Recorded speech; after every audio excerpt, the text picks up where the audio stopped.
Buenas tardes. Buenas tardes, profe. Buenas tardes. Buenas tardes, profe. Buenas, Denise. Bien. Vamos a continuar con las exposiciones. Para hoy por lo menos tenemos una que es materiales carbonosos y silicios y luego las cerámicas avanzadas. Los muchachos de cerámicas avanzadas me pidieron hacerla de segundos, entonces le daría la palabra a los compañeros de materiales carbonosos y silicios para la exposición. Profe, Sí. materiales carbonosos y silicios expusimos la clase pasada. Perdón. Entonces es el grupo 8, perdón, semiconductores.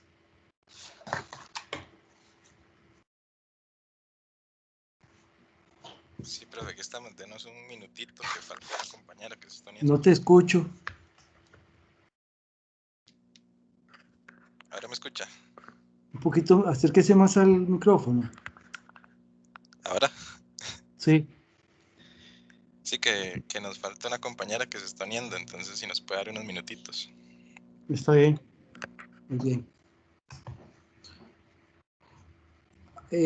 Por mientras aprovecho, en grupos, en 9 grupos, háganse ahí, de eso que van a hablar hoy, una tarea que tiene que ver, describir qué son los termistores.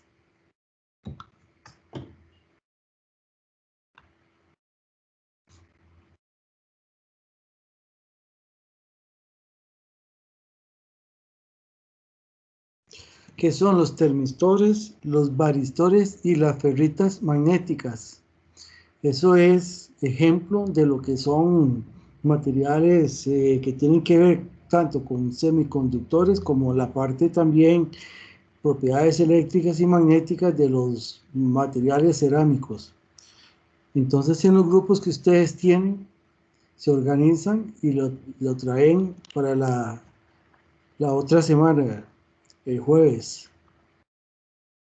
que son materiales termistores, que son los materiales varistores, que son las ferritas, cómo se fabrican.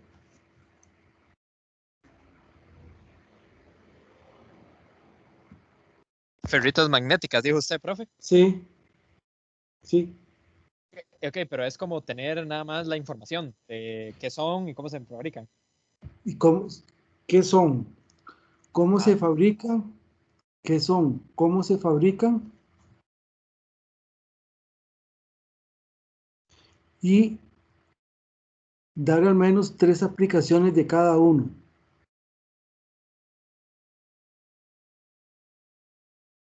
Y Todo, es igual que... Ok. ¿Perdón? No, que si es igual a las demás tareas, es hacer el documento, digamos, como tipo los quizzes que vamos Sí, poniendo todo con las sí, referencias y sí, demás. sí, sí. En este caso es una tarea, en el sentido de que esto, en el mismo libro vienen las definiciones, pero no se queden con lo que está en el libro, porque lo del libro es muy básico, sino que busquen ustedes cómo se fabrican, la parte, cómo es que funciona, la parte desde el punto de vista funcional de la física, del termistor, del resistor, varistor, y en realidad estos son resistores particulares, y las ferritas. Entonces, ¿cómo se fabrican? Eso es muy importante.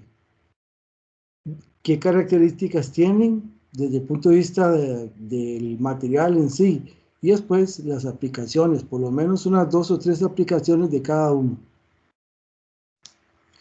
Por supuesto que tiene que poner los materiales para cada uno, ¿verdad?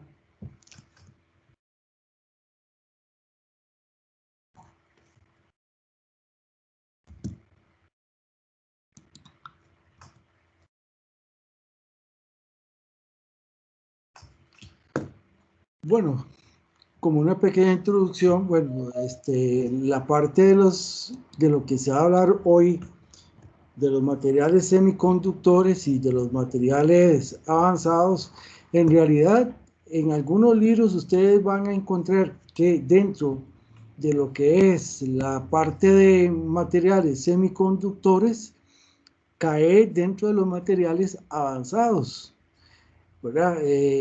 Hay, como espero que ahora lo expliquen los compañeros, hay materiales que son naturalmente semiconductores por la estructura, digámosle así, la estructura electrónica que tienen los materiales. Pero en el caso, como nos pusieron los compañeros la vez pasada, en el caso del silicio, el silicio es por, digámosle así, por excelencia, el material que se le puede hacer desde el punto de vista de fundición un tratamiento que es, digamos, un tratamiento de aleación, que es aliarlo, agregarle otro elemento al material. Pero en este caso no es, si ya llevaron fundición o algún curso parecido, no es hacer una aleación como tal, se ve en ese contexto de la fundición tradicional, sino que este es un proceso de fusión del silicio y agregarle un elemento que va a ser una solución sólida, de tal manera que se va a cambiar las propiedades, digámoslo así, electrónicas del material. Entonces lo que se va a hacer básicamente es una solución sólida. Entonces a ese proceso, como me imagino lo van a explicar dentro de un momento, se le llama material, al proceso se le llama hacer un proceso de dopado. Entonces, dopado entendiéndose que es una aleación de un porcentaje muy pequeño del soluto, suficiente para cambiarle la estructura, digamos así, la estructura electrónica del material. Entonces, en ese concepto, los materiales avanzados, en este caso, cerámicas avanzadas, cubren también lo que son los semiconductores.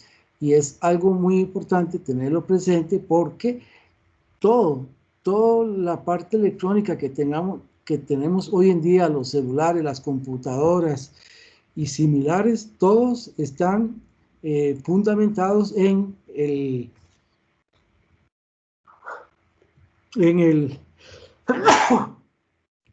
lo que es el silicio. Ahora, hoy en día, como lo hablaron la vez pasada los compañeros, dentro del silicio se está tratando de tener el sílice de altísima pureza, 99,99% de pureza, de manera que puedan crearse otros materiales, como se habló aquí, el silicio negro, que permiten, ya no en la parte de electrónica, sino la parte de celdas solares, pues construir celdas bastante eficientes. En esto, ¿por qué es importante eso? Bueno, tal vez uno está acostumbrado, cuando habla de una célula solar, básicamente uno cree que el 100% de la radiación solar se puede convertir en un dispositivo. Bueno, realmente eso no es posible con la tecnología que tenemos hoy. ¿Por qué? Porque la radiación solar, como ya ustedes saben, viene con un espectro. ¿Qué quiere decir eso? Que trae diferentes longitudes de onda. Entonces, cuando se hace un semiconductor, se tiene que pensar en cuál longitud de onda se va a trabajar, si en el infrarrojo, como hablaron la vez pasada, o el ultravioleta. ¿Qué es lo que permitiría un material, digamos, tipo el silicio negro? Es que como el porcentaje de reflexión de la luz es relativamente bajo, entonces se pueden construir celdas solares para trabajar en diferentes espectros o longitudes de onda, y entonces ahí se lograría tener un porcentaje mayor de conversión de energía solar en energía eléctrica.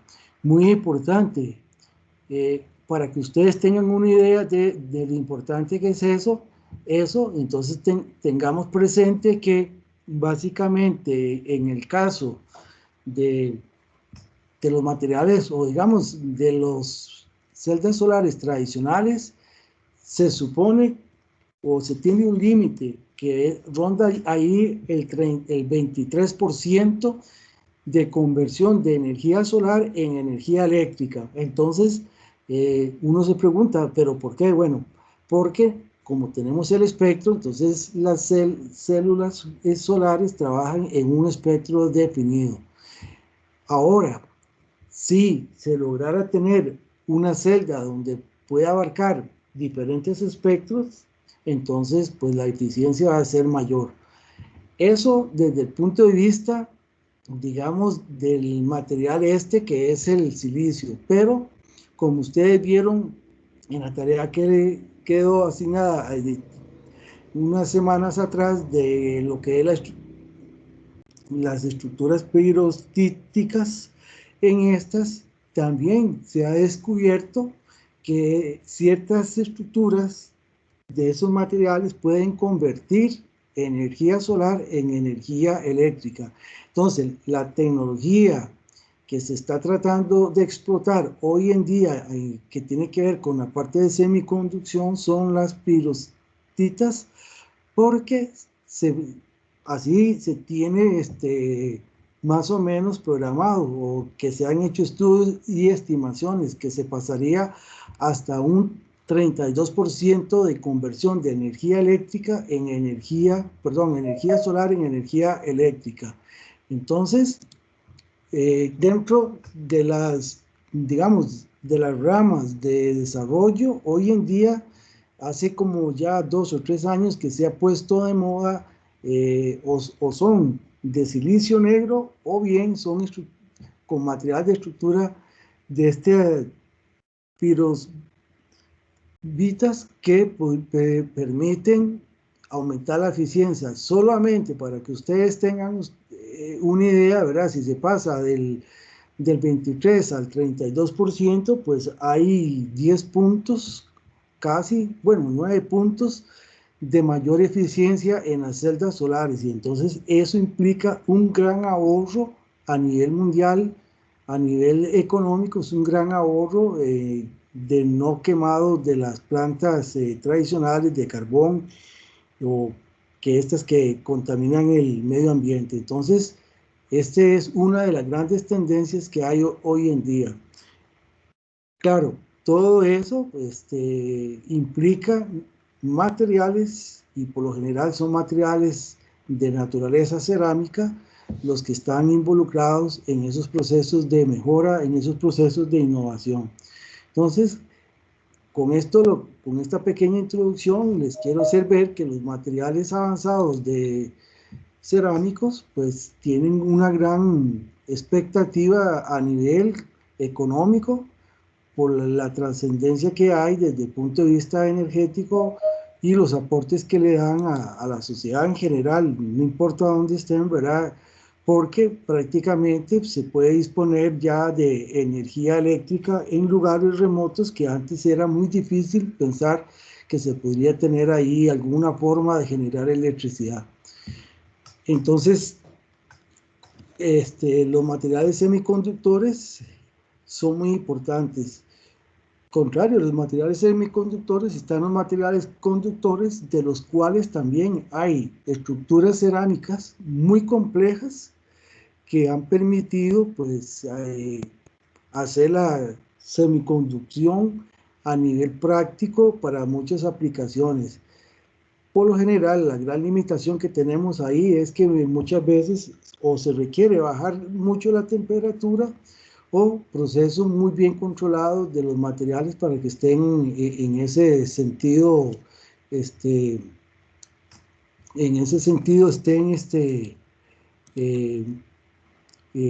bien producidos para la parte de la superconductividad.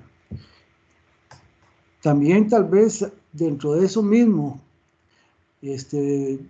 dentro de esa tarea, agréguense ahí qué cualidad tiene el óxido de vanadio. El óxido de vanadio, ¿verdad?, es un material que tienen una particularidad desde el punto de vista de la conducción eléctrica, porque contrario a los materiales cerámicos en general que no conducen la electricidad, ese material sí conduce la electricidad. Entonces, explicarse por qué sucede eso y qué expectativas tiene ese material a nivel industrial.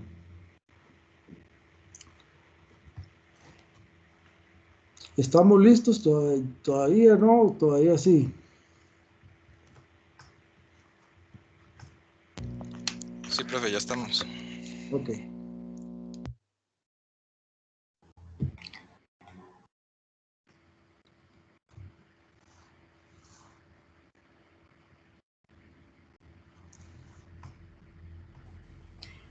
Bueno, nosotros vamos a hablar sobre los materiales semiconductores.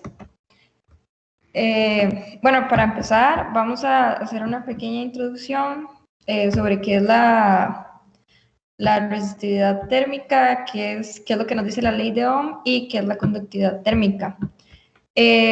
Bueno, sabemos que a través de la ley de Ohm, que nos dice que el flujo de corriente es directamente proporcional al voltaje e inversamente proporcional a la resistencia, y sabiendo que la resistencia es igual a la resistividad eléctrica del material, que es ese ρ que ven ahí, y también tiene que ver con la longitud y el área, se puede deducir que es la conductividad térmica, ¿verdad? Que es la inversa de la resistividad térmica. La unidad de la conductividad es ohmios por metros a la -1. Y como pueden ver en la tabla, los materiales como la plata, el cobre, tienen valores muy elevados, mientras que los aislantes, ¿verdad? Como madera, vidrio, etcétera, tienen unos valores muy pequeños. Y los que están en el medio, como el silicio y el germanio, tienen unos valores ahí de intermedios y por eso se les llama semiconductores. El modelo de bandas, ¿verdad? Lo que nos dice es que según el principio de exclusión de Pauling, cada electrón de valencia en una porción sólida tiene que tener un nivel de energía ligeramente distinto de los otros electrones de valencia. Entonces, cada uno de estos niveles de energía se denomina estado, ¿verdad? Cada uno de los S, P, etc. En los diagramas de banda del sólido, que es la figura 1, bueno, la que se ve aquí, lo que se puede ver es que tenemos las bandas 3S y 3P que se superponen. Entonces, como la 3S se encuentra parcialmente ocupada, se necesita muy poca energía para producir un flujo eléctrico en el interior. Mientras que el cobre, la plata y el oro también tienen bandas externas semiocupadas. En los aislantes, que son las bandas que se ven abajo, los electrones se encuentran sujetos a los átomos mediante enlaces iónicos o covalentes y no están libres para conducir energía. Entonces, a menos que se aumente fuertemente. Pero, bueno, este modelo de bandas consiste en una banda de valencia de energía inferior llena y una banda de conducción de mayor energía vacía.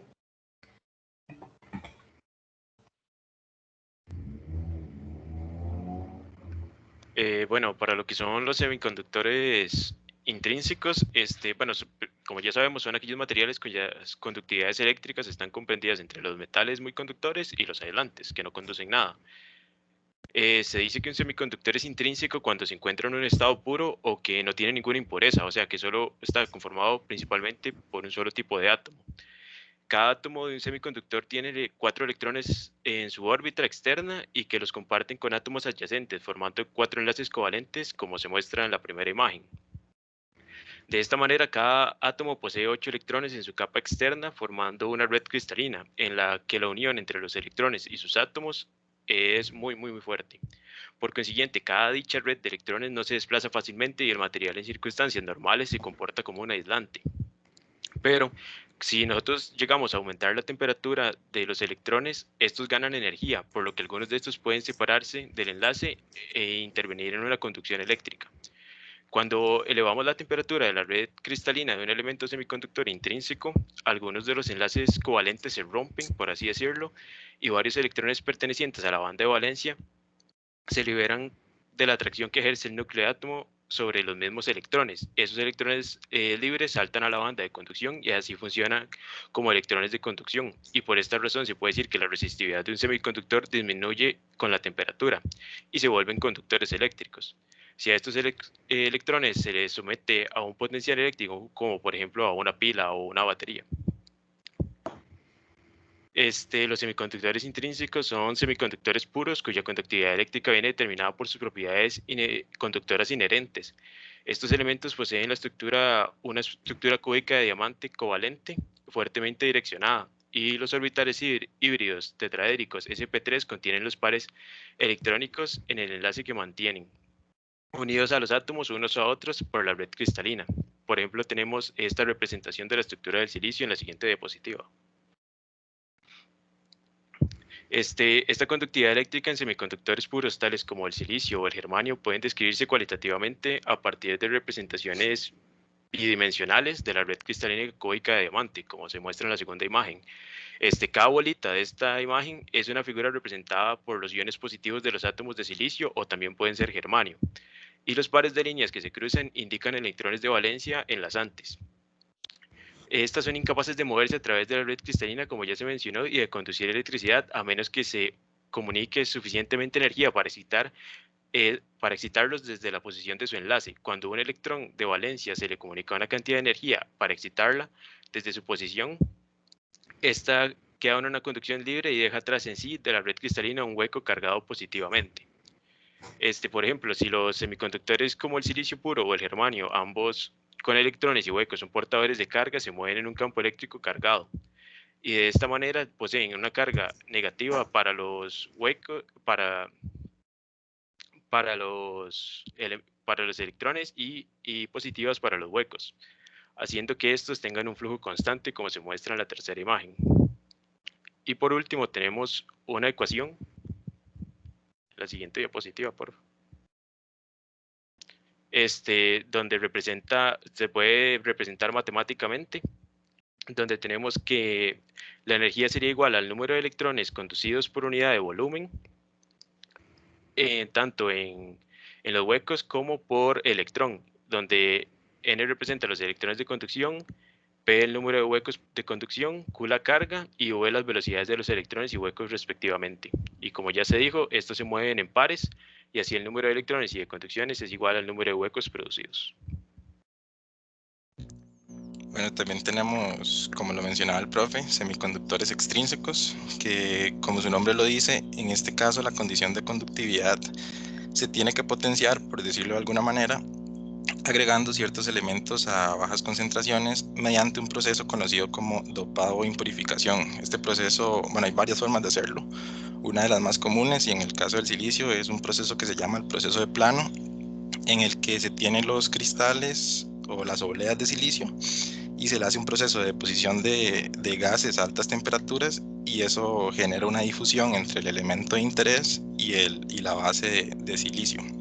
Entonces, existen dos tipos de semiconductores extrínsecos. El primero es el tipo N.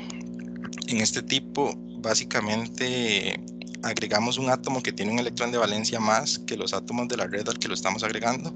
Como pueden ver en la imagen, donde hay una red de silicio, que el silicio tiene 4 electrones de valencia, y estamos agregando un fósforo que tiene 5 electrones. Entonces, uno de esos electrones no forma ningún enlace, como pueden ver en la figura A, y como este electrón no tiene una fuerza o un enlace que lo una directamente a la estructura, la energía necesaria para desprenderlo del fósforo se reduce considerablemente en comparación a la energía que necesitaríamos para desprender ese mismo electrón cuando esa red era originalmente solo de silicio.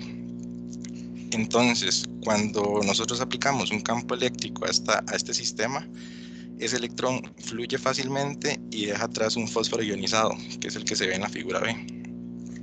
Ese electrón es el portador de carga para este caso, y es negativo, como lo mencionó Gabriel, y por eso este tipo se le conoce como tipo N, que viene de tipo negativo. El otro tipo que podemos obtener de extrínseco en el proceso de dopado es el tipo P, que en este tipo sucede lo contrario a lo que expliqué anteriormente. Aquí el impurificador o el dopante tiene un electrón de valencia menos que los átomos de la red al que lo estamos agregando. Entonces, volviendo al ejemplo del silicio, vean que si agregamos boro, que solo tiene 3 electrones de valencia, vemos que se forma un hueco en la figura A. Entonces, cuando ya tenemos el efecto del campo eléctrico, los electrones cercanos en la red de silicio ocupan un estímulo muy bajito de energía para saltar a ese hueco y dejar a su vez un hueco donde ellos estaban, como se ve en la figura B. Entonces, aquí, bueno, ya con eso tenemos el movimiento de portadores de carga, pero algo importante que hay que entender es que aquí el electrón no es el portador de carga, aquí el portador de carga es el hueco, que se comporta como una carga positiva y es el que se va a ir desplazando por todo el material en función del efecto del campo eléctrico. Entonces, por eso es que aquí se le conoce como tipo P, de tipo positivo. Ahora, en la siguiente diapositiva podemos comparar los diagramas de bandas para ambos tipos para entender un poco mejor cuál es el efecto de estos dopantes o impurificadores. En el tipo N, el electrón se coloca en un nivel de energía que está muy cercano a la banda vacía, que es la que está punteada y se conoce como nivel donador, mientras que en el tipo P, el hueco genera un nivel que se conoce como nivel aceptor, que está muy cerca de la banda de valencia llena, y por eso es muy fácil para un electrón de esa banda de valencia saltar a ese nivel aceptor. Entonces, bueno, aquí vemos lo que les mencionaba, de que los dopantes lo que hacen es potenciar la condición de conductividad, porque recuerden que en el caso intrínseco, lo que ocupamos para generar ese movimiento de cargas es energía suficiente para que los electrones pasen de la banda de valencia llena a la banda de conducción vacía, mientras que en este caso, para generar el movimiento de cargas, solamente ocupamos que la energía necesaria para que esos electrones salten del nivel donador a la banda de conducción vacía en el tipo N y de la banda de conducción llena, banda de valencia llena, perdón, al nivel aceptor en el tipo P, que eso también se va a ver reflejado en el próximo gráfico, que es este. Este gráfico básicamente lo que nos enseña es el efecto de la temperatura sobre la conductividad de los semiconductores, que ahí en el gráfico no se ve, pero el eje Y es la conductividad. Y también vean que abajo lo que tenemos es el inverso de la temperatura. Entonces hay que tener en cuenta que aquí la temperatura aumenta de derecha a izquierda. Entonces lo que vemos en el intervalo extrínseco es un aumento gradual, porque el efecto de la temperatura es que ayuda a ionizar más rápido los dopantes que nosotros agregamos, y eso produce que hayan más portadores de carga disponibles. Entonces, eso se mantiene hasta llegar al intervalo de agotamiento. Esta gráfica es para un tipo N, entonces se llama intervalo de agotamiento. Para el tipo N y el tipo P, la gráfica es básicamente la misma, pero cambia el nombre de este intervalo. En el N es agotamiento, porque lo que quiere decir es que todos los elementos donadores de electrones que nosotros agregamos al sistema ya donaron ese electrón que tenían disponible, entonces ya generaron todos los portadores de carga que podían generar. Mientras que en el tipo P, que es en el tipo de semiconductor extrínseco que predominan los huecos, se llama intervalo de saturación, porque ya todos esos dopantes aceptores que nosotros agregamos al sistema ya llenaron esa vacante de electrones que tenían disponible para generar más portadores de energía. Algo importante de ese intervalo es que vean que en comparación a todo el gráfico, es la zona en la que menos varía la conducción con la temperatura. Entonces es importante para muchas aplicaciones en las que se ocupa que la conducción sea constante, aunque se den diversas variaciones de temperatura. Ahora, después de ese intervalo, entramos al intervalo intrínseco, que es donde la pendiente se vuelve muy pronunciada, y es porque aquí ya tenemos la energía suficiente para que los electrones pasen directo de la banda de valencia llena a la banda de conducción vacía. Entonces aquí ya la conducción intrínseca es la que se vuelve dominante y el material se comporta en relación a lo que explicó Gabriel. y ya todo el mecanismo que yo les acabo de explicar de los extrínsecos ya no tiene un efecto importante sobre el material. Entonces ya en ese punto lo que está funcionando, por decirlo de alguna manera, es la conductividad que ya tiene el material en estado puro.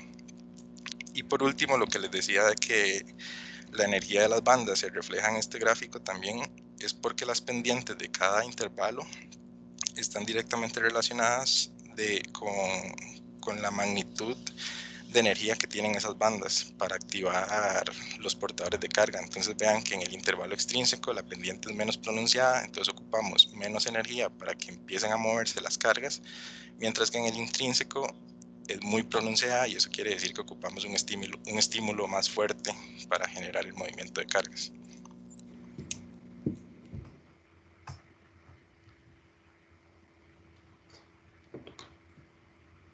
Bueno, ya les voy a hablar de dispositivos semiconductores. Primeramente vamos a hablar de lo que es la unión PN. Los dispositivos semiconductores más comunes dependen de las propiedades de la frontera de los materiales tipo P y tipo N. Un diodo de unión PN se produce debido a la difusión en estado sólido de un tipo de impureza tipo P en material tipo N ya existente. El diodo de unión PN en equilibrio, para este caso ideal, se va a realizar la unión de semiconductores de silicio tipo P y tipo N con el fin de formar una unión donde el material tipo P, en el material tipo P los huecos son los portadores mayoritarios y los electrones los portadores minoritarios, donde además en el material tipo N los electrones son los portadores mayoritarios y los huecos los portadores minoritarios. Ya unidos los materiales tipo P y N, los portadores mayoritarios que están cerca o en la unión se difunden a través de la unión y se recombinan. Esto se puede ver en la figura que está abajo del título de diodo de unión PN en equilibrio polarizado. Entonces, cuando ya tenemos unidos estos, además los uniones restantes que se encuentran cerca o en la unión son físicamente más grandes y pesados que los electrones y huecos, por lo que permanecen en sus posiciones en la retícula de silicio. Además, los iones inmóviles en la unión crean una zona agotada de portadores mayoritarios que recibe el nombre de región de agotamiento. Esta región se produce debido a que después de unas cuantas recombinaciones, los iones negativos grandes repelen a los electrones que cruzan la unión en el material tipo P, y los huecos que cruzan la unión se repelen debido a los uniones positivos grandes en el material tipo N. Tenemos además el diodo de unión PN polarizado inversamente. Para que una unión PN esté polarizada, se le debe aplicar un voltaje externo. Considerando una batería como el diodo para aplicar el voltaje externo, como el medio para aplicar el voltaje externo, donde se conecta la unión PN desde el material tipo N a la terminal positiva de la batería y el material tipo P a la terminal negativa. Se va a tener una unión PN inversamente polarizada, como se muestra en la figura abajo del título de unión polarizada inversamente. De esta manera, los electrones que son portadores mayoritarios del material tipo N son atraídos a la terminal positiva de la batería, lejos de la unión, y de la misma manera los huecos que son portadores mayoritarios del material tipo P son atraídos a la terminal negativa de la batería, lejos de la unión. Tenemos también lo que son diodos de unión PN polarizado directamente. Para que un diodo de unión PN esté polarizado directamente en el material tipo N de la unión, se conecta a la terminal negativa de la batería o fuente externa, y el material tipo P se conecta a la terminal positiva. Esto se muestra en la figura que ya tenemos ahí abajo de polarizado directamente. En este caso, los electrones se repelen lejos de la terminal negativa de la batería hacia la unión, y los huecos se repelen alejándose de la terminal positiva hacia la unión. El siguiente diapositiva. Ahora vamos a hablar de lo que son aplicaciones de los diodos de unión PN. Primero tenemos los diodos rectificadores. Está como desacomodada la presentación, quién sabe qué pasó. Bueno, se conoce la rectificación como aquel proceso por el cual los diodos de unión PN convierten voltaje alterno en voltaje directo, donde además estos diodos reciben el nombre de diodos rectificadores. El proceso de rectificación se da cuando una señal de corriente alterna se aplica a un diodo de unión PN, por lo que el diodo conducirá solo cuando la región del material P tenga un voltaje positivo aplicado a ella, con relación a la región de material tipo N. Con esto se producirá rectificación de un diodo de unión PN que convierte corriente alterna en corriente directa. Los rectificadores de silicio de estado sólido son utilizados en aplicaciones que requieren desde décimos de ampere hasta cientos de ampere o hasta más. De la misma manera, con lo que es voltaje, que puede ser tan altos como 1000 voltios o valores superiores. También tenemos los diodos de ruptura o diodos Zener.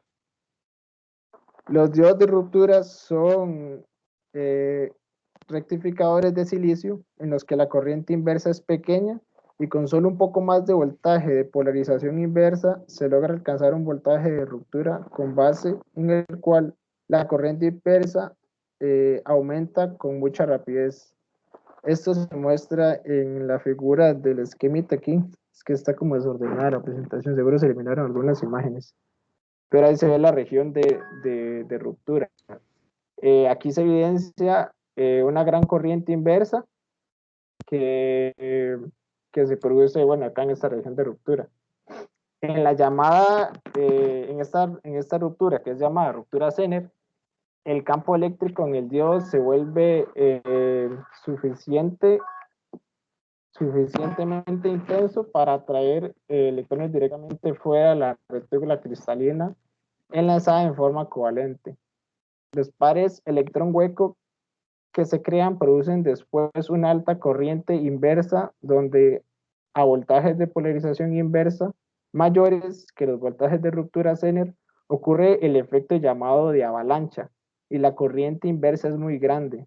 Una teoría para explicar el efecto de avalancha es que los electrones ganan suficiente energía entre colisiones para golpear a más electrones de los enlaces covalentes, los cuales tienen la posibilidad de entonces de alcanzar energías suficientemente altas para conducir electricidad. Los diodos de ruptura pueden hacerse con voltajes de ruptura desde unos cuantos voltios hasta varios cientos de voltios y se utilizan en aplicaciones de limitación de voltaje y en estabilización de voltaje. Tenemos lo que son transistores de unión bipolar. Un transistor de unión bipolar, por sus siglas en inglés, que es BJT, es un dispositivo electrónico con función de amplificar la corriente. Un BJT consta de dos uniones PN que se forman de manera secuencial en un solo cristal de un material semiconductor como el caso del silicio. Si se observa la figura del diodo de unión bipolar, que es el cuadrito este que se ve acá, se presenta, bueno, que es un tipo BJT del tipo NPN. Además se identifican tres partes principales de este, que son emisor, base y colector. En este caso, el emisor del transistor NPN es de tipo N, de material tipo N, por lo cual emite electrones. La base del transistor controla el flujo de portadores de carga y este es de material tipo P para, bueno, lo que es este transistor. El colector del transistor NPN colecta portadores de carga, sobre todo del emisor, debido a que la sección del colector del transistor es de tipo de material N. La polarización directa de la unión base provoca una inyección de electrones desde el emisor hacia la base, Algunos de los electrones inyectados en la base se pierden por recombinación con huecos en la base tipo P. Sin embargo, la mayor parte de los electrones del emisor pasan directamente a través de la delgada base hacia el colector, donde los atrae la terminal positiva del mismo. Siguiente. Como dijo el profe, hay diferentes tipos de aplicaciones como lo que son celdas. Tenemos en este caso lo que son celdas fotovoltaicas de perovskita. Los materiales tipo perovskita utilizados para fabricar celdas solares fotovoltaicas se caracterizan por tener la fórmula que ya hemos visto en la tarea que hemos hecho, que es ABX3, donde A es un catión voluminoso orgánico o inorgánico como el metilamonio o el cesio. B es un catión metálico como el plomo y X es un anión haluro como el bromo o el yodo. De manera genérica, estos materiales presentan un band gap que les permite absorber de forma eficiente la luz en la zona visible. Esto lo podemos ver con las propiedades optoeléctricas que presentan este tipo de materiales fotovoltaicos, como lo es un elevado coeficiente de absorción, amplio espectro de absorción, elevada movilidad intrínseca de portadores libres, baja tasa de recombinación, baja concentración de defectos y una alta tolerancia a los mismos. Para ver la aplicación de perovskita como material fotovoltaico, se requiere de contactos selectivos que permiten llevar a cabo la separación de la carga. Son necesarios un contacto selectivo de electrones y otro de huecos.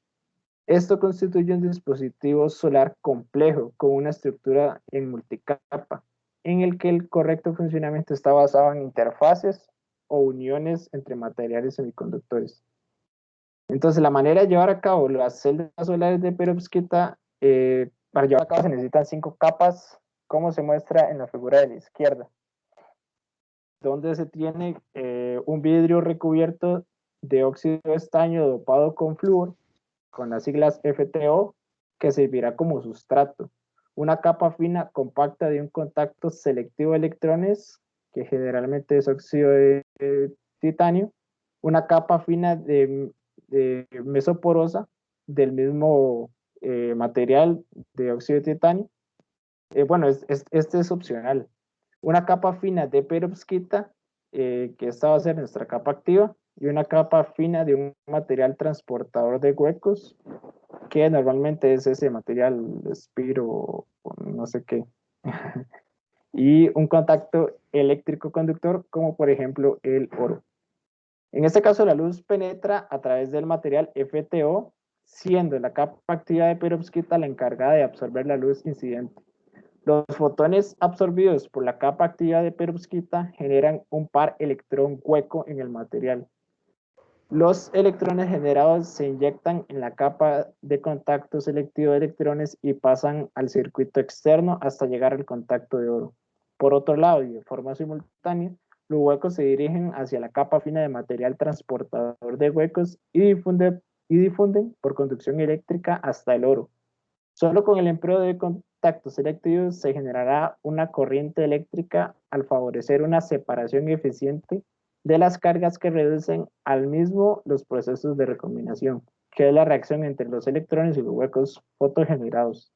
Es necesario además que exista un alineamiento adecuado de las bandas de las diferentes capas que produzcan una extracción de carga eficiente.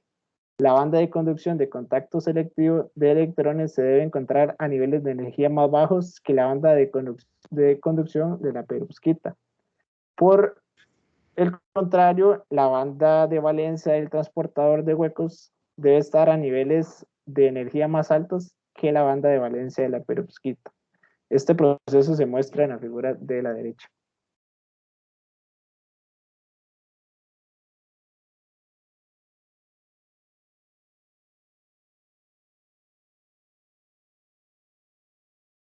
Bueno, ahora yo voy a hablarles acerca del crecimiento epitaxial, que bueno, el término epitaxia procede del griego epi sobre y taxis arreglo, y se define como el crecimiento ordenado de una capa monocristalina que mantiene una relación definida con respecto al sustrato cristalino inferior.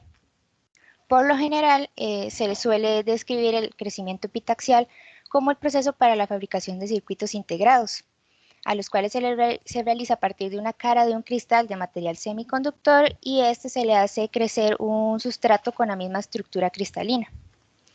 En un proceso epitaxial, el sustrato de la oblea actúa como semilla en el crecimiento de un cristal, por lo que se diferencia de otros procesos de crecimiento y puede crecer a temperaturas sustancialmente más pequeñas que las del punto de fusión del material. Ahora, este como tipo de proceso se puede como clasificar, por decirlo así, en dos secciones, que serían como homopitaxia,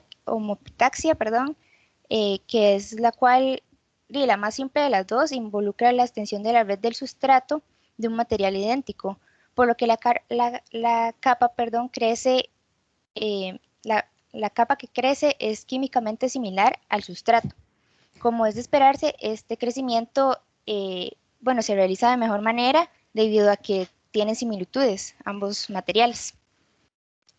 Y bueno, también tenemos heteroepitaxia, que es cuando la capa que crece difiere en términos químicos en estructura, cristalina, simetría, parámetros de red con respecto al sustrato. Presenta algunos problemas como lo es la generación de tensiones entre las diferentes capas y la aparición de un espesor crítico. Un ejemplo de esto sería silicio sobre germanio, el 4%, y por ejemplo para la homopitaxia sería silicio sobre silicio.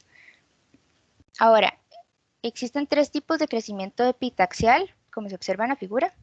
Primero se encuentra el modelo Frank Van de Benwer, creo, que bueno, se describe con las siglas FV, que sería la primera fila de la imagen, en donde los átomos se posicionan de un nivel a otro, completando un nivel antes de pasar al siguiente, lo que genera superficies lisas.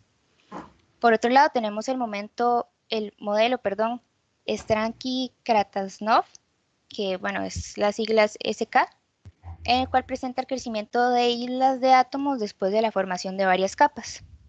Y por último, el modelo Bober-Weber, que es W, que supone la creación de islas de material sobre la superficie sin formación previa de capas lisas. Ahora, los tipos de procesos epitaxiales. Primero tenemos la que es en fase gaseosa, que también se le conoce por sus siglas en inglés VPE, que bueno, es un proceso en el que el material es transportado al sustrato de forma de vapor, generalmente formado por compuestos.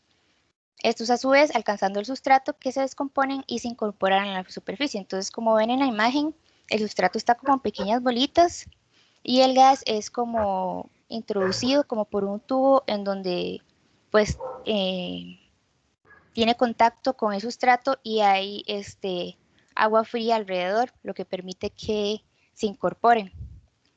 Luego tenemos en fase líquida, que es el crecimiento de capas epitaxiales sobre sustratos cristalinos por precipitación de un sólido directamente desde una fase líquida. Entonces, para que se dé estas estructuras, se utiliza la técnica llamada barquilla deslizante, que se compone como de dos partes, como ven en la imagen. Hay un tronco y un deslizador. Claramente el tronco no se mueve y pues el deslizador es el que va a deslizarse, valga la redundancia. También tiene un bote de grafito de alta pureza donde se alojan las fases líquidas. Y bueno, el deslizador también tiene grafito, tiene una cavidad en la cual deposita el sustrato y se desliza en relación con el tronco. De esta manera el sustrato se pone en contacto con cada una de las fases líquidas contenidas en las cavidades del tronco. Siguiente. Ahora tenemos porases moleculares. Se describe el crecimiento epitaxial de láminas delgadas de semiconductores compuestos mediante la reacción de haces moleculares térmicos de los elementos constituyentes con una superficie de sustrato cristalino manteniendo a temperatura adecuada y en condiciones de ultravacío. Entonces, como vemos en la imagen, el sustrato se encuentra como en el centro y tenemos como estas celdas de fusión donde ahí se van como disparando, por así decirlo, los haces moleculares pues, de los componentes de los elementos que queramos, por así decirlo. Siguiente. Ahora hablarles de los conductores compuestos. Bueno, existen compuestos semiconductores de elementos diferentes y entre los principales están los MX, donde M es un elemento más electropositivo y X electronegativo.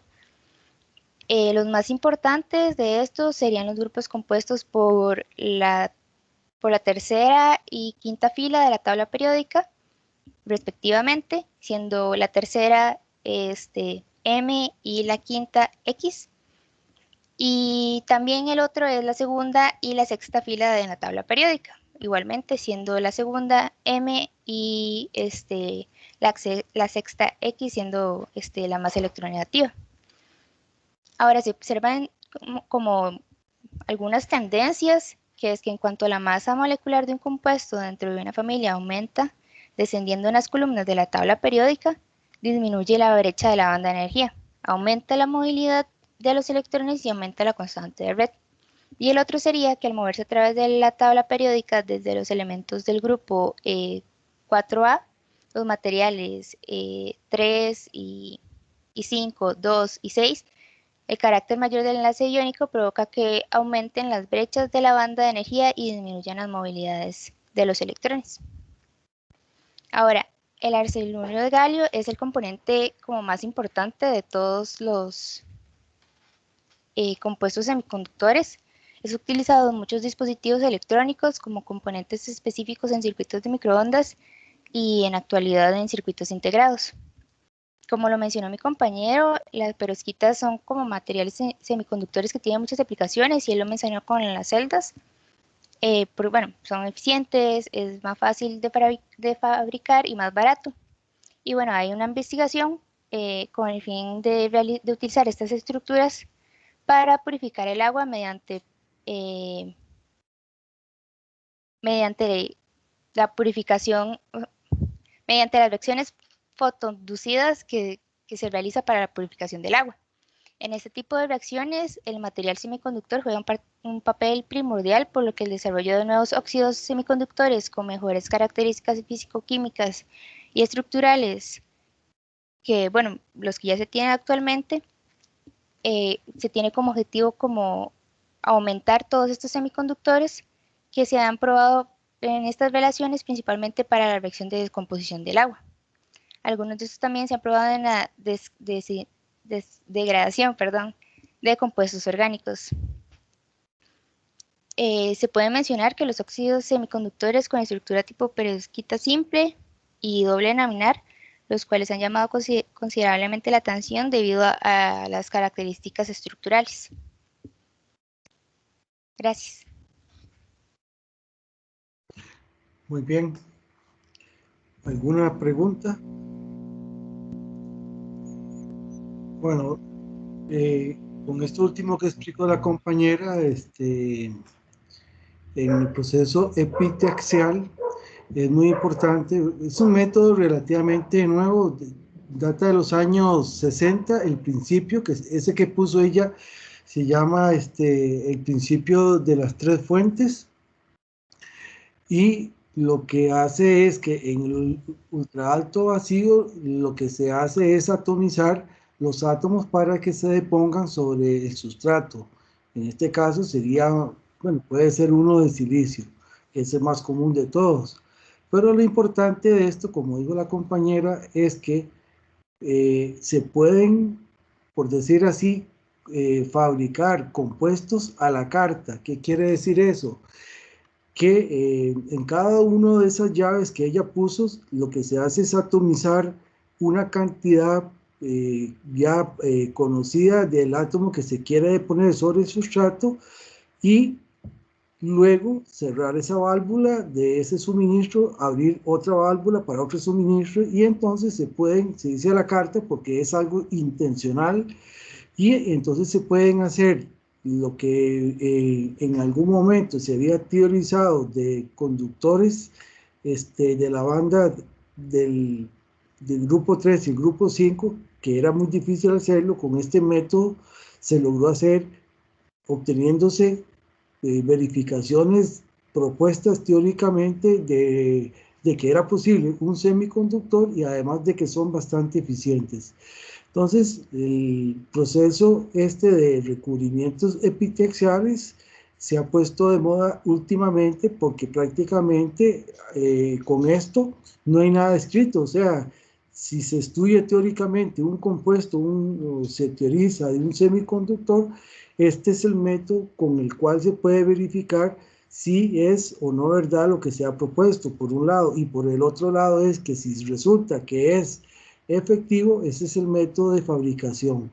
En capas delgadas es uno de los campos fértiles que hay hoy en día para la fabricación de materiales semiconductores, que podríamos ponerlo así como semiconductores de última generación. Y queda tal vez de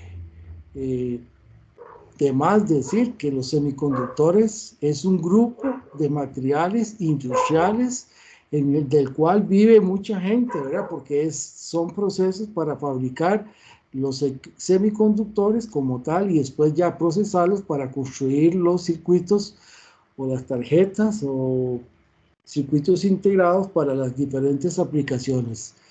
Es un campo muy, muy amplio, ¿verdad? Tal vez en nuestro país es súper desconocido, pero en países desarrollados que manejan muy bien toda la parte de producción de circuitos integrados, esa es una parte importante económicamente hablando, de puestos de trabajo y los, digamos, movimientos económicos que se manejan alrededor de eso son que ni uno se los imagina el valor agregado que hay. Entonces, con esto, para terminar, los semiconductores son sumamente importantes. Lastimosamente, ¿verdad? Nuestro país, en ese contexto, no hemos dado un paso para... En algún momento aquí, en los años, parte de los 90, estuvo una empresa Motorola, allá en Tibás, que construía, bueno, traían las obleas y hacían aquí una parte de la fabricación de ciertos circuitos electrónicos. De hecho, esa fue la empresa que motivó a que viniera Intel, y cuando vino Intel se motivó justo en el año 2002, que estábamos nosotros empezando con el programa de ingeniería de materiales, que se abrió el énfasis de la parte de microelectrónica, porque se suponía que muchos de los egresados iban a ser absorbidos por Intel para la parte de fabricación de todo lo que eran circuitos integrados. Bueno, eso no sucedió, se fueron y ahora otra vez pues, se regresa Intel a fabricar lo que en algún momento hizo años atrás. Entonces, por ahí hay 2 o 3 personas, 2 o 3 egresadas trabajando en Intel en la parte de simulación de todo lo que es la parte de circuitos integrados, y se espera pues ahora que tal vez algunos de ustedes se coloquen ya en la parte de manufactura de los circuitos integrados, que es digamos, la nueva directriz que tiene ahora Intel Costa Rica. Muy bien. Si no hay preguntas, le dejamos el espacio a los compañeros de materiales cerámicos avanzados.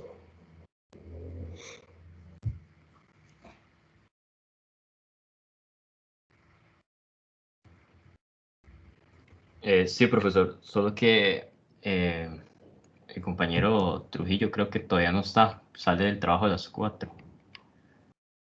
Entonces no sé si podríamos esperarlo. ¿Él empieza o es de los que están más adelante, más atrás?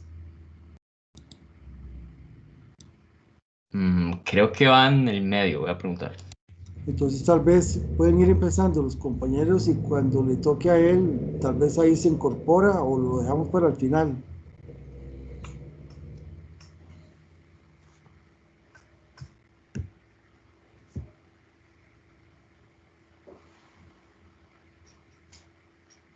Ok, entonces vamos a iniciar ya. Muy bien.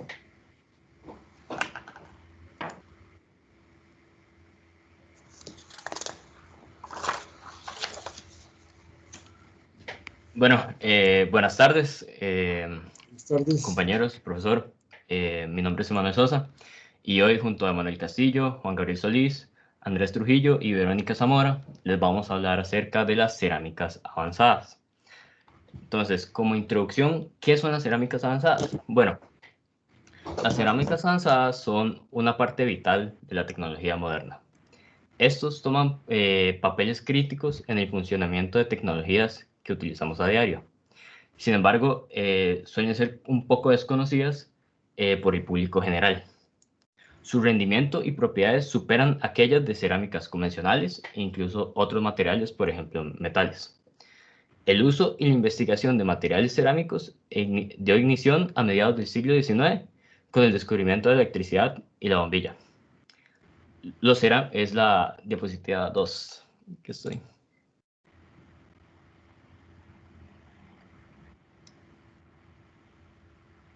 Atrás. El anterior. Ok. Bueno, voy a continuar. Se consideran cerámicos con partículas menores al 0.1 milímetros como finas. Entre ellos están las cerámicas avanzadas. Son aquellas que se utilizan en aplicaciones técnicas e ingenieriles. Estos deben mostrar características estructurales que incluyen la capacidad de resistir cargas altas, ser muy duros y resistentes, y características funcionales que incluye cumplir especificaciones eléctricas o de aislamiento. También deben cumplir altos estándares de resistencia al desgaste y resistencia térmica, como es el caso de las herramientas de corte.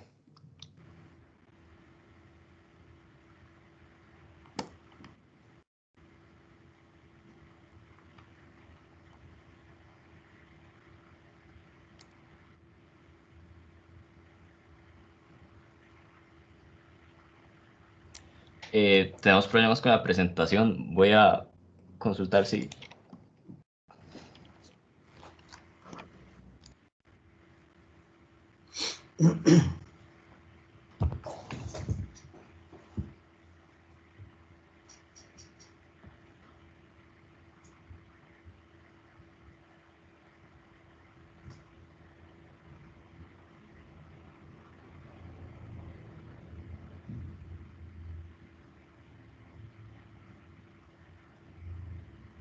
Ya casi compartimos pantalla. Ok, ahí está.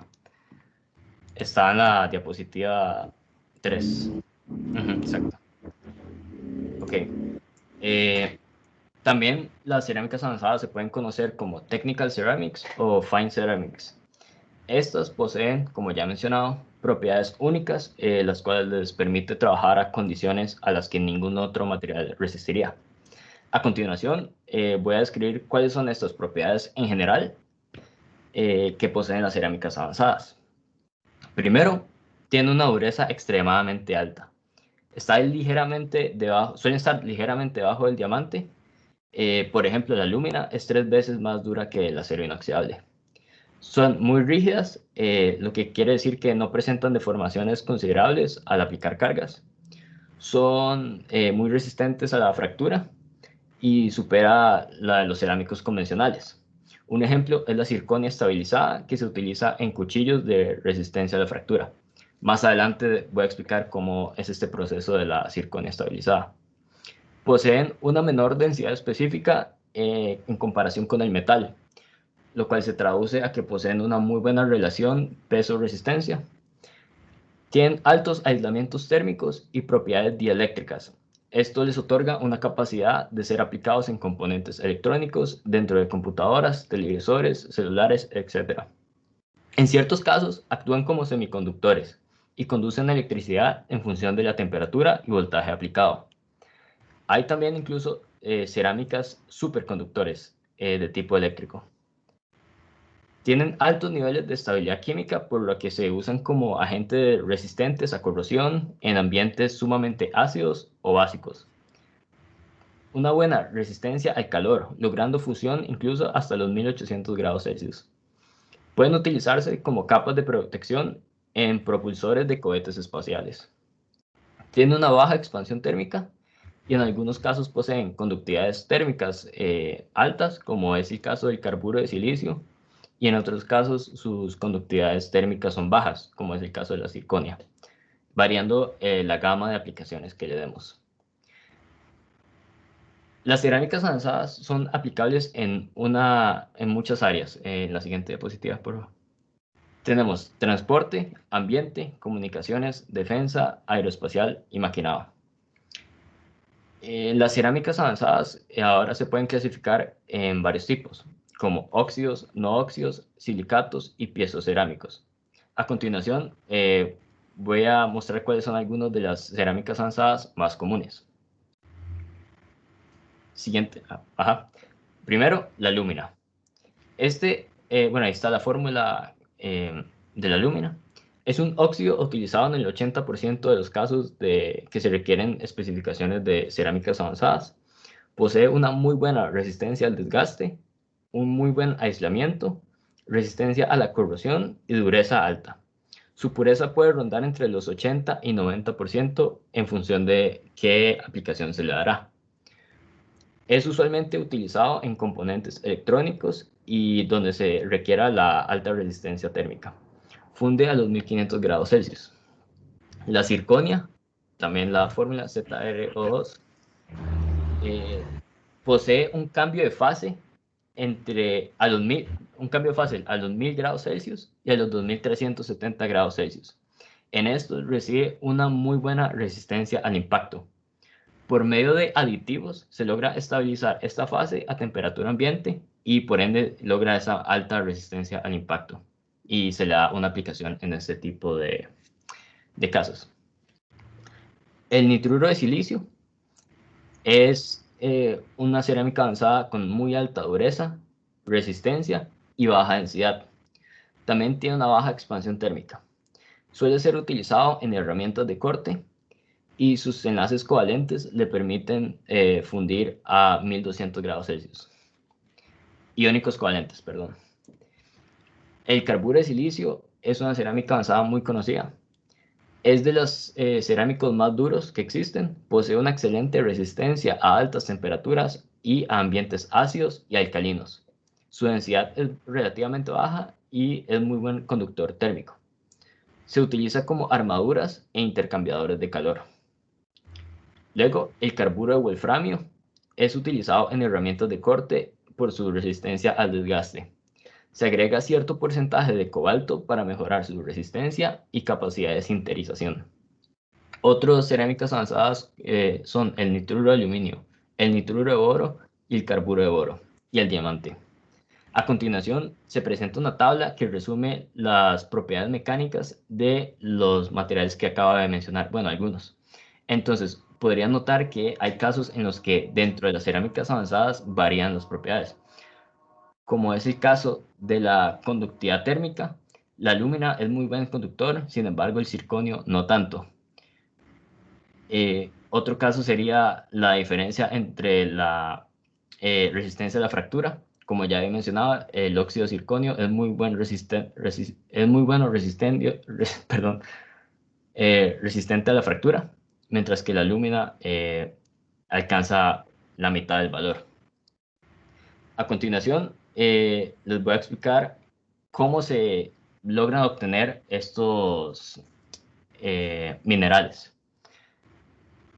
Primero, la obtención de la lúmina.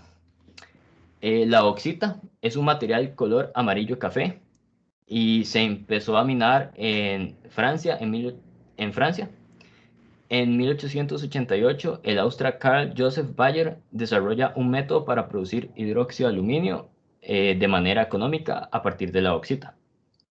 Este método todavía es utilizado globalmente. El proceso, en resumen, porque no entraré mucho en detalle, consiste en refinar la bauxita y mezclarla en hidróxido de sodio. Luego, esta se debe calentar con vapor, donde el enlace del aluminio con la bauxita se disuelve. El hidróxido de aluminio precipita de forma sólida y en la solución alcalina y se utiliza filtración para separar el sólido. El hidróxido de aluminio es secado a 1200 grados Celsius para obtener la lúmina. Este proceso se llama calcinación y como ya hemos visto en cursos anteriores como termodinámica de materiales, esta lúmina luego la podemos utilizar para obtener aluminio puro. La alúmina que obtenemos de aquí puede presentar una cantidad residual de óxidos de hierro, silicio, sodio, magnesio y calcio. Su porcentaje se debe eliminar en función de la aplicación que le damos.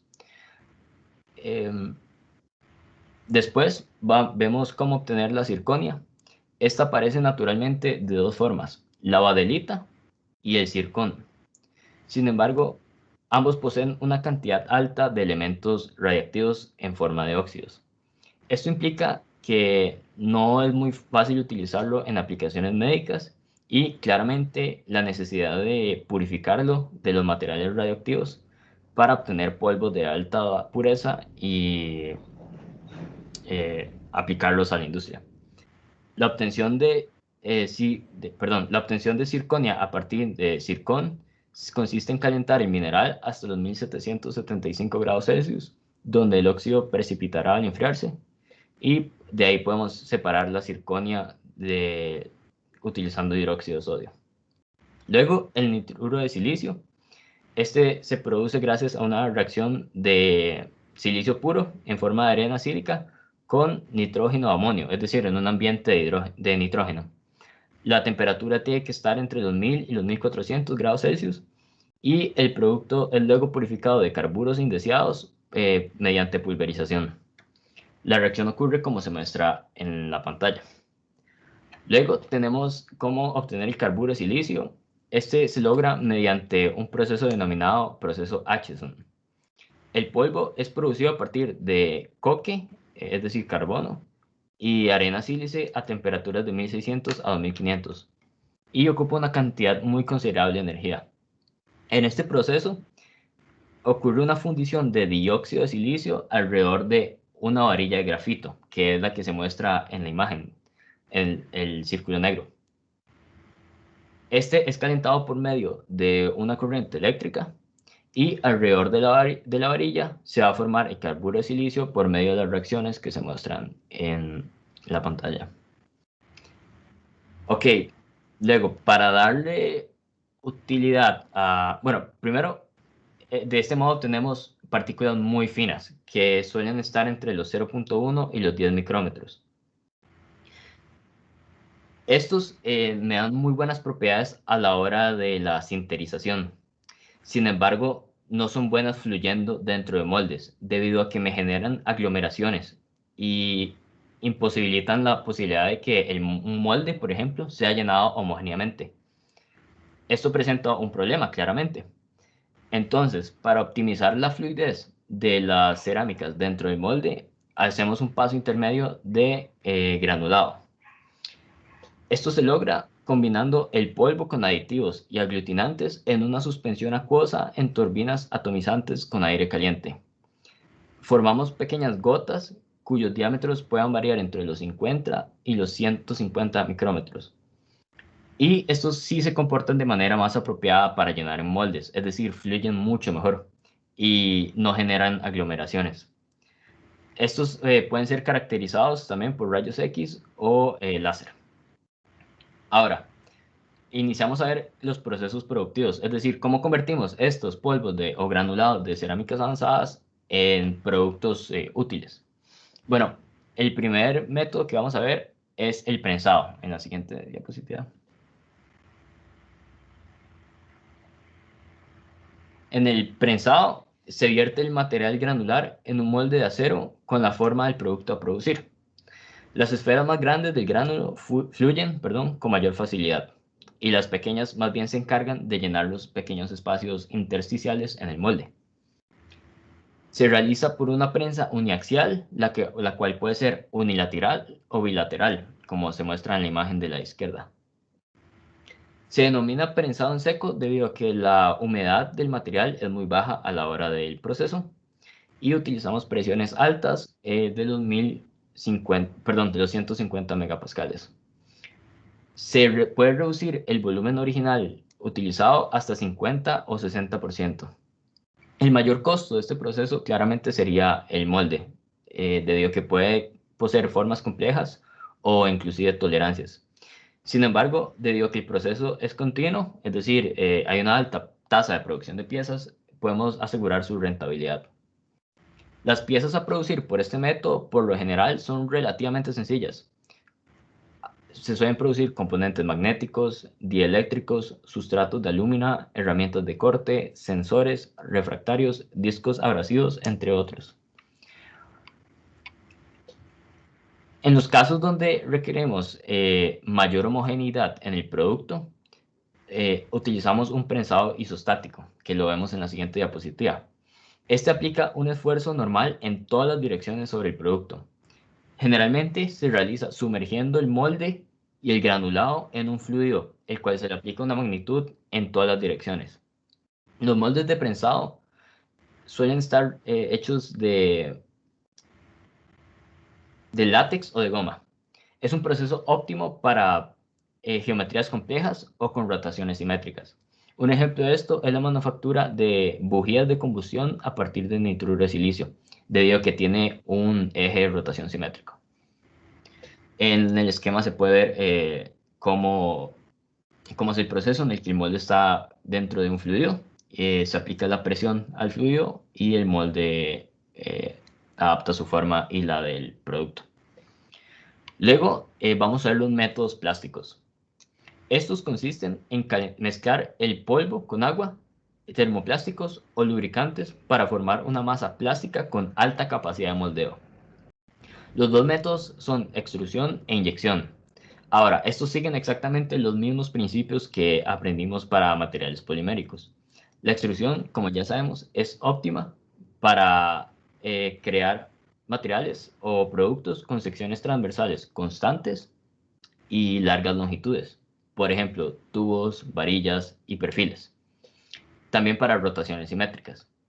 La inyección, por otro lado, la utilizamos para inyectar el material plástico en un molde y que este contenga un sistema de enfriamiento. Este más bien es óptimo para geometrías complejas. Ahí se ve el diagrama de la extrusora que ya todos conocemos. Ahora, el tercer tipo de método para producir materiales en cerámicas avanzadas son las fundiciones. Primero vamos a ver la fundición slip casting. En la siguiente posición. Exacto. Consiste en verter la suspensión líquida en un polvo la suspensión líquida del polvo en un molde con porosidades. Generalmente este molde está hecho con gypsum. Este estimula una formación de una capa sólida en las paredes del molde. Es decir, esas pequeñas porosidades que tiene el molde gypsum van a absorber la parte líquida de la suspensión y van a dejar una capa sólida en esta misma zona, en la pared interna. El molde es luego separado en varias partes y el líquido restante se filtra y se recupera. El uso de este método es poco común debido a que el molde no se puede usar muchas veces. Sin embargo, sí me permite crear formas complejas. En el diagrama de la derecha se puede ver el proceso. Llenamos el molde, las porosidades se encargan de crear una capa sólida en la pared interna y luego obtenemos el producto al remover el molde. El grosor de la capa está determinada en función de la raíz cuadrada del tiempo de fundición. La gráfica de la izquierda muestra ese comportamiento, donde vemos que aumenta el grosor de la pared y en el eje X tenemos la raíz cuadrada del tiempo. Otro método de fundición es la fundición de cinta. Esta consiste en crear una solución acuosa de polvos cerámicos dispersa en aglutinantes, defloculantes y plastificantes orgánicos. Este proceso es óptimo para crear componentes planos de gran área. El líquido creado fluye con mucha facilidad gracias a los aditivos que acabamos de agregar. El líquido se traslada a lo largo de un plato por medio de cintas de transporte, como se muestra en la figura, y se traslada a lo largo de secadores. Estos secadores se encargan de solidificar el líquido, por decir así, y evaporar a los solventes a su paso. El grosor de la placa y su paralelismo superficial va a estar dictado por unas cuchillas que se encuentran en una compuerta que permite el paso del líquido. Estas suelen ser denominadas Dr. Blades. La consistencia final de la lámina asemeja aquella de la del cuero. Las láminas suelen poseer múltiples aplicaciones. Por ejemplo, las de grosores de 1.5 a 25 micrómetros se utilizan para capacitadores, componentes piezoeléctricos, ferritas y sustratos para conexiones eléctricas. Laminar estos con circuitos permite crear circuitos semiconductores integrados. Los catalizadores o intercambiadores de calor son creados apilando y enrollando cintas. La flexibilidad de la cinta va a estar directamente determinada por cuánto aglutinante agregamos. Sustancias específicas para utilizar en este proceso, es decir, los aglutinantes y los plastificantes, se pueden encontrar en tablas y van a depender en función de qué cerámica utilicemos. Es posible también en granulados que no sean solubles en agua. La fundición a presión es un método tal vez más conocido. Es apropiado para componentes con paredes gruesas. Aplicamos presión por medio de motores hidráulicos al molde durante la fundición, reduciendo el tiempo de fundición y permitiendo variaciones en el grosor de pared. El molde suele ser un material polimérico poroso, no succionante, y las presiones pueden ser de 4 megapascales. Hay casos en los que llenamos múltiples moldes simultáneamente.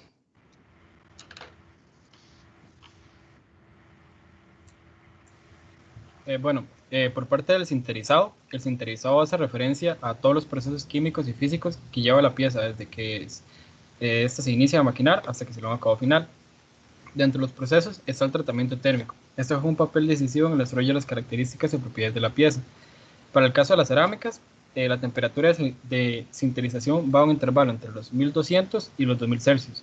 Si la pieza consta únicamente de un componente, esta se calienta entre un 70 y un 80% de la temperatura de fusión del material. El material siempre permanece en estado sólido, por lo que se conoce como sinterización en fase sólida.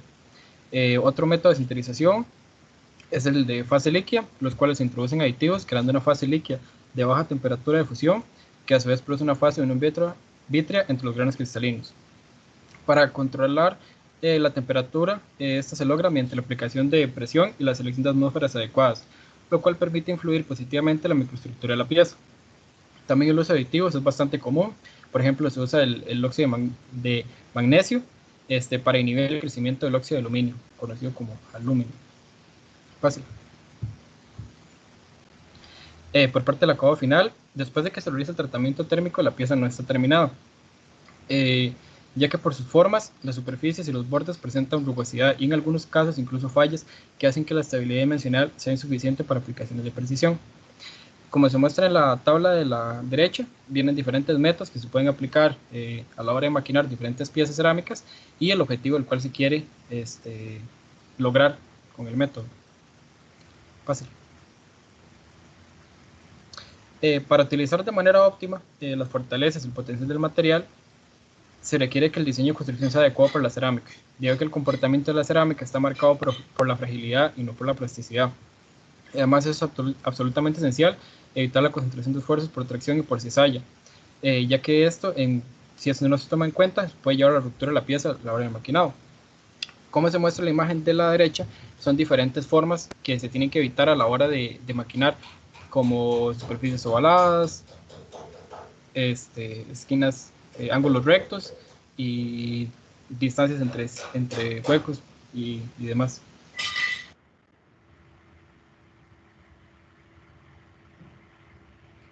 Bueno, ahora les vamos a hablar un poco de aplicaciones de cerámicas en algunas áreas. Entonces ahora les voy a hablar de la industria textil. Bueno, hace unos 40, 50 años las manufacturas y procesadoras de hilo empezaron a reemplazar estas guías hechas con superficies de acero, con elementos de desgaste lento, hechos de cerámicas avanzadas. Esto porque estos hilos actuaban como una sierra, entonces siempre era necesario utilizar aceites y lubricantes y pues esto afectaba los procesos de limpieza de las mismas, ¿verdad? Esto logró que en la actualidad, al usar cerámicas en la industria textil, estas máquinas se estima que logran durar 10 veces más de lo que antes lograban durar. ¿verdad? Por otra parte, existen materiales que compiten por tomar este lugar, como el poliuretano o cerámicas técnicas. Sin embargo, la ventaja de las cerámicas es aparente según ha pasado en los años.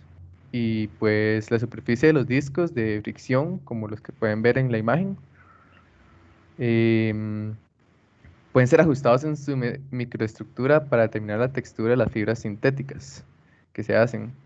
Para que tengan una idea, la alúmina permite que los hilos den vueltas a una velocidad de hasta de 1200 a 1400 metros por minuto y duran muchos años más.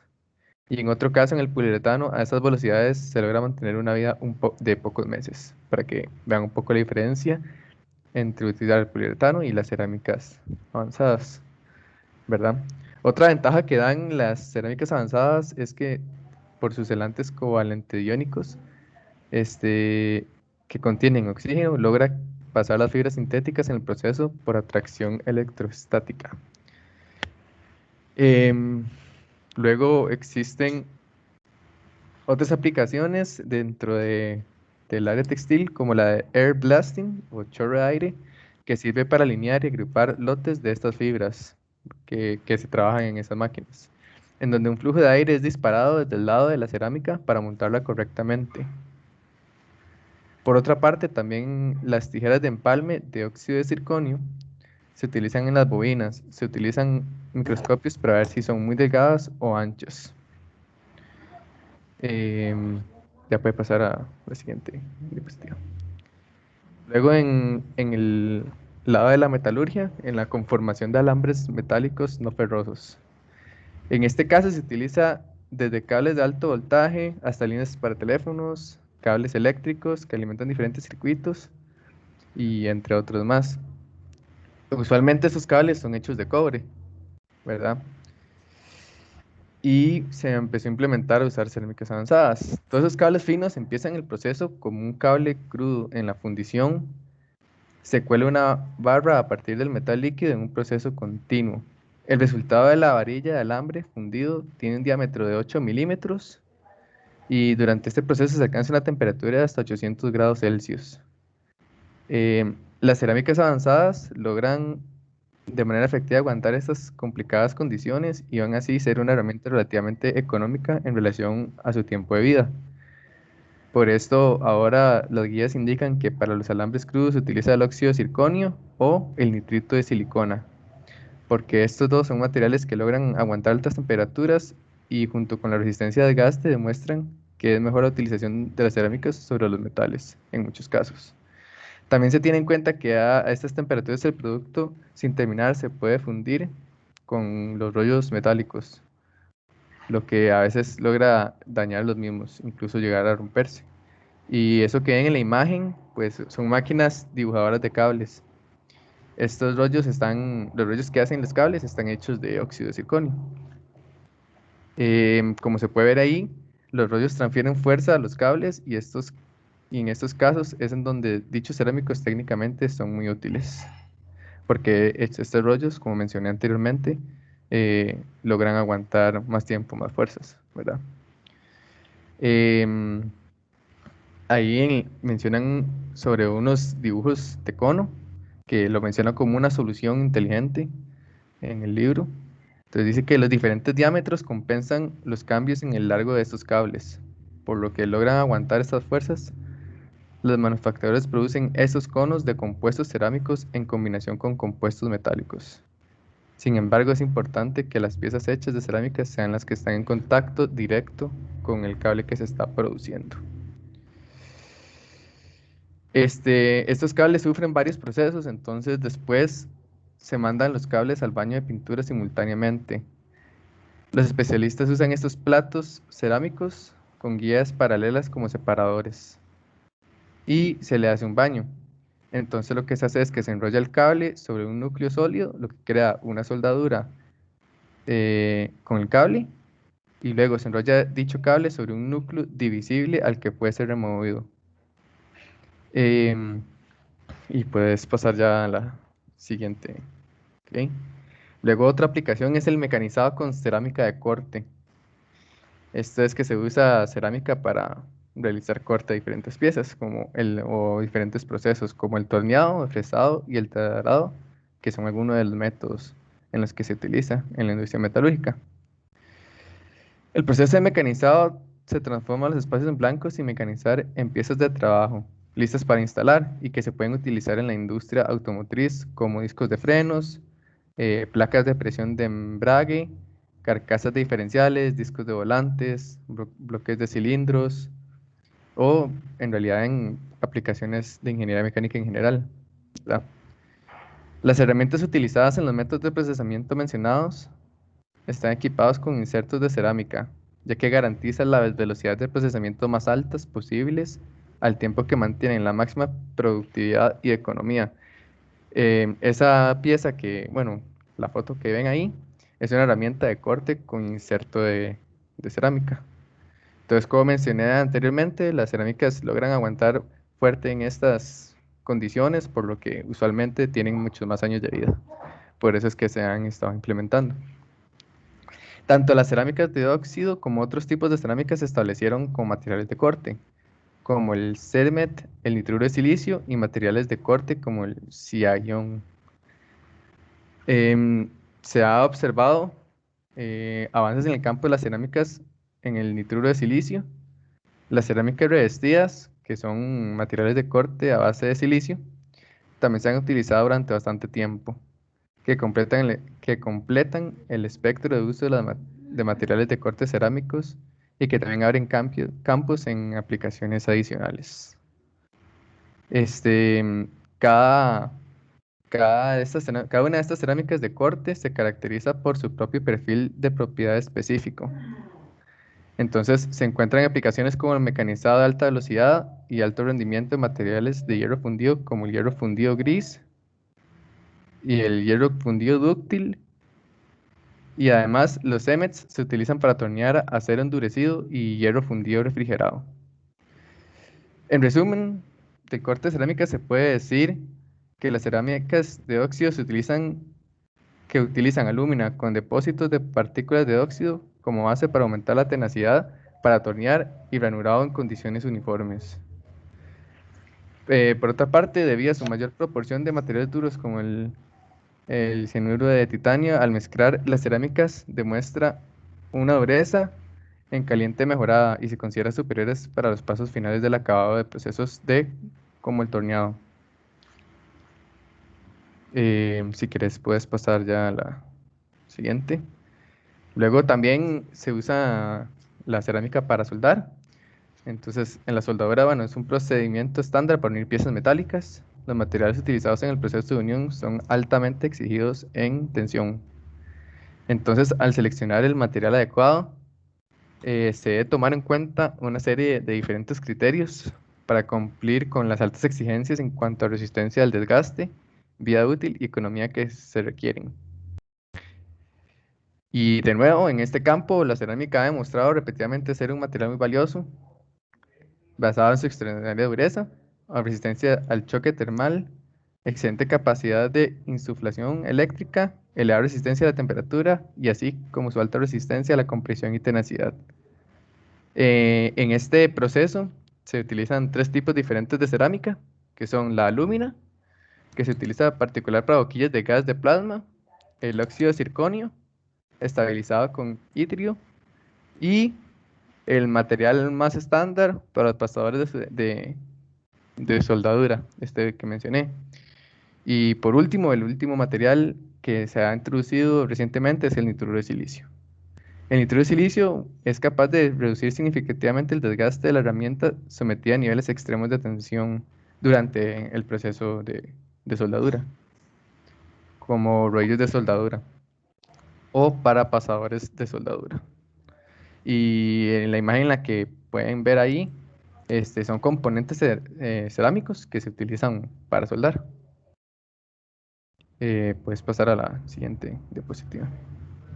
Luego está la cerámica avanzada en el proceso de fundición. Bueno, en este proceso ocurren derretimientos agresivos y a temperaturas muy altas que superan los 1000 grados Celsius. Y por lo que las cerámicas garantizan siempre un control confiable del proceso. La máxima disponibilidad del sistema y una alta pureza de la masa fundida en las condiciones tan extremas que se requieren sobrepasa la mayoría de las capacidades que tienen casi todos los materiales, pero no en este caso como se usa el titanato de aluminio, por lo que se generó una cerámica mixta que se llama, bueno, el aluminio titanato o titanato de aluminio, en la que algunas propiedades son las siguientes: baja conductividad térmica, alta resistencia a la corrosión, resistencia al choque térmico, entre otras, lo que genera que sea un material muy apto para trabajar en este proceso para metales no ferrosos como el aluminio, oro y zinc. Y bueno, al ser resistente al choque eléctrico, este material no necesita precalentamiento para empezar los procesos de fundición. Además, la baja conductividad térmica del material reduce el gradiente de temperaturas en la masa fundida, por lo que desacelera la solidificación y además la disipación de calor sigue siendo baja, lo que también hace que en el proceso se logre conservar energía. Puedes pasar de diapositiva. Luego también las cerámicas se han utilizado para protección contra desgaste en las plantas. Bueno, el desgaste y la corrosión de los componentes de las plantas son factores claves que influyen en la rentabilidad de la producción. Los sistemas que transportan y procesan sustancias altamente abrasivas y agresivas son los más afectados en este tema. Los revestimientos de cerámica técnica minimizan el desgaste y la corrosión en áreas sometidas a grandes esfuerzos. Incluso algunos campos de aplicación de las cerámicas resistentes son las de las cerámicas resistentes al desgaste en las máquinas y equipos de planta. En este caso, en esta aplicación se destaca el uso de la alúmina, ya que presenta alta dureza y resistencia al desgaste y niveles de erosión consistentemente bajos. E incluso logran aguantar temperaturas muy altas de hasta 1000 grados Celsius. Tienen también resistencia a corrosión, bioinertidad y un peso específico muy bajo. Además, es un material muy adecuado para el uso en la industria farmacéutica, alimentaria y de bebidas. Y pues sí, puedes pasar ya a la otra diapositiva. Y luego también en las aplicaciones ópticas, en la que se combinan las características ópticas de los materiales transparentes con las propiedades mecánicas en cerámicas avanzadas, creando una solución optimizada en la que se toma en cuenta varias propiedades como la mecánica, la química, la térmica y pues obvio la óptica, ¿verdad? Para aplicaciones en transparencia. Gracias a la dureza de las cerámicas, se convirtió en material apto para piezas de desgaste. E incluso la resistencia a los arañazos la hace ideal para usar en esferas de reloj o paneles de visualización. La alta estabilidad térmica lo hace adecuado para su uso como una ventana de inspección de hornos a temperaturas de hasta 1600 grados Celsius. El material es muy transparente, entonces llega hasta el rango de infrarrojos. También se puede implementar en una variedad de sensores ópticos, porque llega a ese rango de infrarrojos. Y por otro lado, tiene alta resistencia química y es apto como ventaja para protectora contra fluidos altamente corrosivos en diferentes plantas industriales. Y la imagen que pueden ver ahí son diferentes piezas de cerámicas avanzadas transparentes. Y eso es lo que acabamos de decir. Ya puedes pasar a la siguiente. Bueno, yo ahora les voy a hablar sobre algunas aplicaciones que tienen este tipo de tecnología óptica. Como mencionaba mi compañero, bueno, es un material muy innovador, ya que es transparente. Y bueno, gracias a su alta dureza, se puede rayar la superficie y lo convierte en un material súper bueno para el desgaste extremo. debido a los poderosos enlaces interatómicos que solo le confieren a los materiales cerámicos, le otorga a estos materiales no solo dureza, como dijimos, sino también resistencia al desgaste, a la corrosión, tienen gran estabilidad térmica, sobresale en la resistencia química. Por eso es donde, bueno, pues donde se destaca, en este caso en química, energía y en tecnologías ambientales. En palabras claves, también significa que requiere gran energía para liberar átomos individuales de la red cristalina. Eso produce que los materiales resisten bien los efectos agresivos. Algunas de las aplicaciones que tiene sería como la porcelana técnica. Esta, bueno, es la que usamos usualmente como en los laboratorios de química. Y así que son como los crisoles y la porcelana oratoria. Estas toleran altas temperaturas, por lo cual una cerámica avanzada lo hace bastante bueno.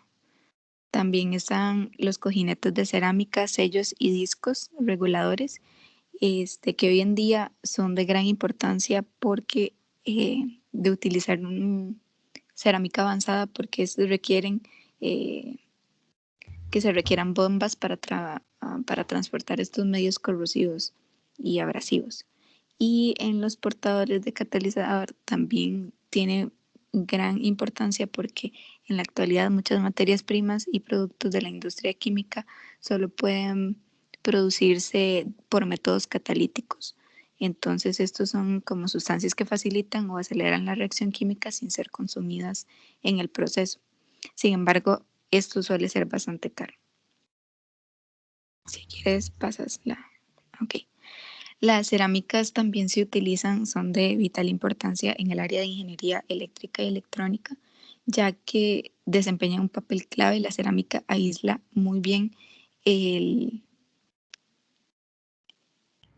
flujo de corriente eléctrica, y es por esto que estos dispositivos eléctricos, los reguladores y luces están hechos de cerámica. También a su vez se utilizan para fabricar fusibles, tubos pequeños de gas rompedor hechos de alumina y protege estos a los equipos eléctricos y electrónicos con el exceso de voltaje. Y luego los componentes compuestos de cerámica y metal son ampliamente usados en pasantes eléctricos, conectores de múltiples clavillas, coaxiales, elementos térmicos. Entonces sí son bastante utilizadas en este tipo de área y también incluso están presentes en la tecnología espacial o en el uso de la microscopía, que sería otra ventaja más de estas cerámicas. Bueno, también se encuentran, no, si quieres te devuelves una. Ok, gracias.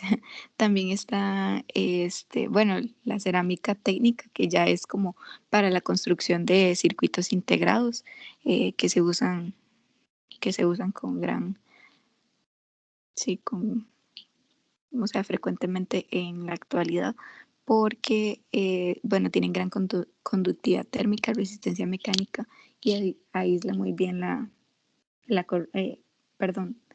resiste muy bien a la corrosión. Y también tenemos los sensores y actuadores que estos son los que se conocen como el efecto piezoeléctrico. Ya si quieres.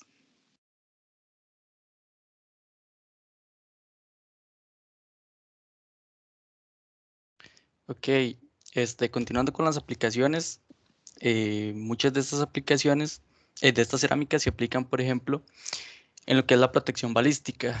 Bueno, estas cerámicas como la alúmina y el carburo de silicio desempeñan un papel cada vez más importante en el área de la protección personal y de vehículos. Y muestra de esto es que las tropas de mantenimiento de la OTAN y de la ONU utilizan placas de blindaje suplementarias a base de cerámica en los vehículos que poseen. Y este tipo de blindaje, digamos, protege contra la artillería y las explosiones de minas. Y bueno, como todos sabemos, la cerámica en sí es frágil y sensible a los golpes, y cuando se ve individualmente, realmente ofrece una protección balística muy pequeña. Sin embargo, al utilizarse como compuesto, por ejemplo, con algún polímero, puede cumplir con los requisitos de protección y con ventajas de peso de inclusive hasta el 50% en comparación a los aceros que se utilizan comúnmente en estas aplicaciones. La acción protectora de este blindaje compuesto de cerámica y polímero se basa en un mecanismo altamente especializado. Básicamente, el impacto de la munición en la punta del proyectil, el impacto de la munición en la superficie de la cerámica provoca una deformación en la punta del proyectil, lo que aumenta la sección transversal de la colisión, y cuando penetra la capa de cerámica, el proyectil se rompe en una serie de pequeños fragmentos, como vemos en la imagen. La energía cinética de estos fragmentos es mucho menor debido a que tiene una menor masa, y dicha energía es completamente absorbida por la deformación elástico-plástica en las capas sintéticas que se ubican detrás de la cáscara cerámica. Más en concreto, con respecto a la protección corporal, hoy en día la mayoría de chalecos antibalas están equipados con placas de cerámica monolítica, y en casos de impacto, estos insertos han demostrado una mayor capacidad de impactos múltiples porque minimizan y controlan la propagación de grietas en el sistema de blindaje. Los sistemas de blindaje compuestos basados en cerámica avanzada también han demostrado con frecuencia su eficacia en la protección de vehículos como blindaje adicional, o ya sea también como protección interior integrada. Esta se encuentra no solo en contenedores móviles, sino también en tierra, aviones y barcos. Y en estos últimos tres, la ventaja de peso de la armadura compuesta de polímero de cerámica juega un papel crucial en lo que respecta a la movilidad, la carga útil y el mantenimiento. Por otro lado, la industria automotriz ha sido otra que ha aprovechado los beneficios de las cerámicas avanzadas. Por ejemplo, gracias a que la lúmina es resistente al desgaste y a la corrosión, se ha utilizado en el suministro de combustible para placas terminales de las bombas de garaje durante muchos años.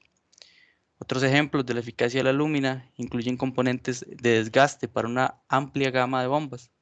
También el carburo de silicio domina el mercado de las bombas de refrigerante como material para rodamientos y sellos debido a su excelente conductividad térmica.